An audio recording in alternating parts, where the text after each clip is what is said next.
Here's a piece of application software that Itrac uses to develop its systems.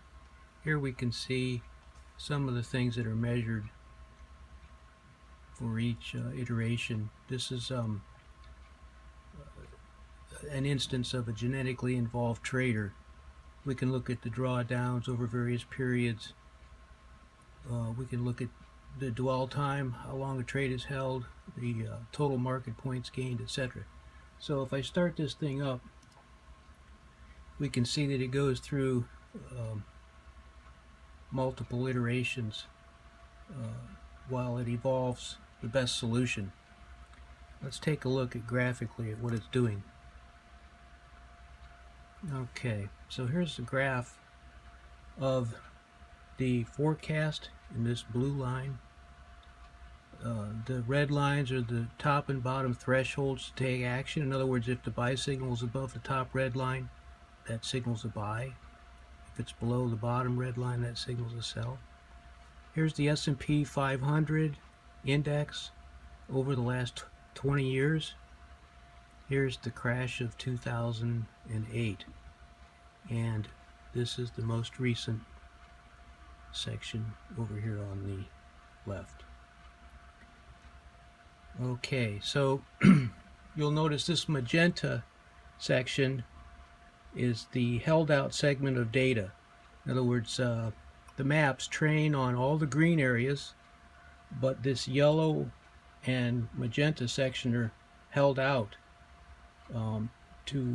in cross-validation scheme to verify the performance of what had been trained on the green segment. If we step through this, you'll notice the magenta section steps back one step at a time. This is tenfold cross-validation.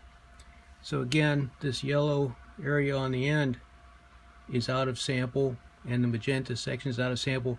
There's a little stationary red area that I use out of sample along with this one here to help verify performance on out of sample data.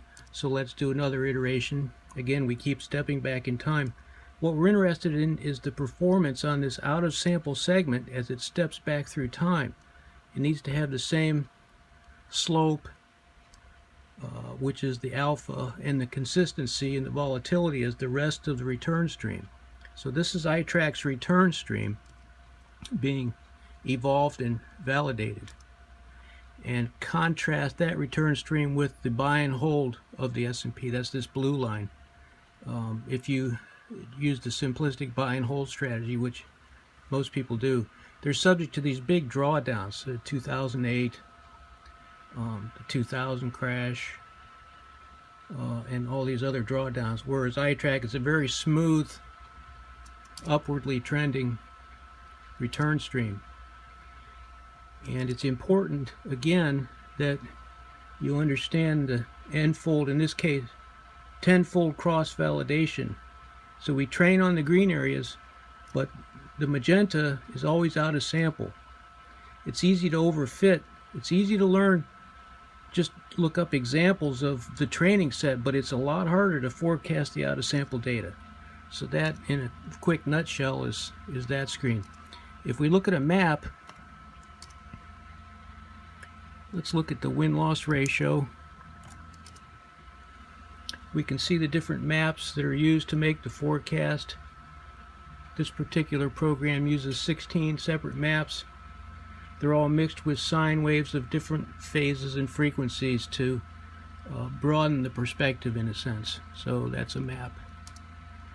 So each one of these traders is evolved with various parameters to optimize the thresholds, the map parameters,